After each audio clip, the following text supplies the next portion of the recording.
think by saying this was a wanted pregnancy, it in fact stigmatizes unwanted pregnancies? It could potentially, and I have sources who have indicated this to me as well. When you focus, when we as a society, as news media, focus on the extreme scenarios and the cases where, well, she wanted this, there are women who and people who don't want to be pregnant. And my fear in focusing on the extreme medical scenarios is that we lose sight of the desire, the financial desire, the economic desire, the personal desire to maybe not have children at a certain moment in time. And basically, I found this quote from Elizabeth Sepper, a law professor at UT Austin, who said, you know, when a majority of Texans want the legislature to expand access to abortion, it's a bold political move to throw the weight of the state against an extremely sympathetic plaintiff.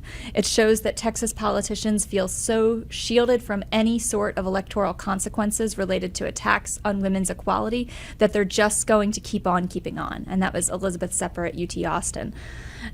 And I think that quote matters in the course of this conversation, because when we're talking about voter desires and when we're talking about what the majority of a population wants, and if the state is acting contrary to that, that's something that matters.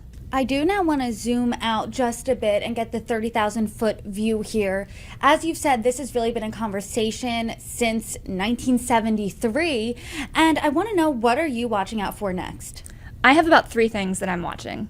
The first, to continue on the last point, I am talking to the entrepreneurs in the Forbes universe about the companies that they're founding, right? If you look at reproductive health broadly, you have contraceptive access, you have fertility access, you have menopause solutions. There are a lot of really smart women looking to advance science and technology, so it helps human health broadly. So I'm really curious to see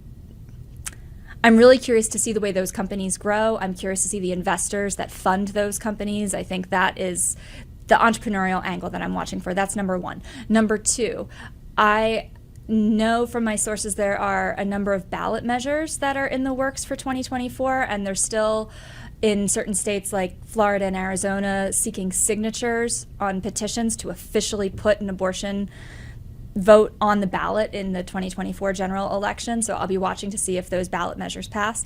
And then broadly speaking, I don't like the political horse race. I don't like the frenzy of election years. I think matters of bodily autonomy are important, whether it's a general election, a midterm election, or no election. It matters all year round, every year.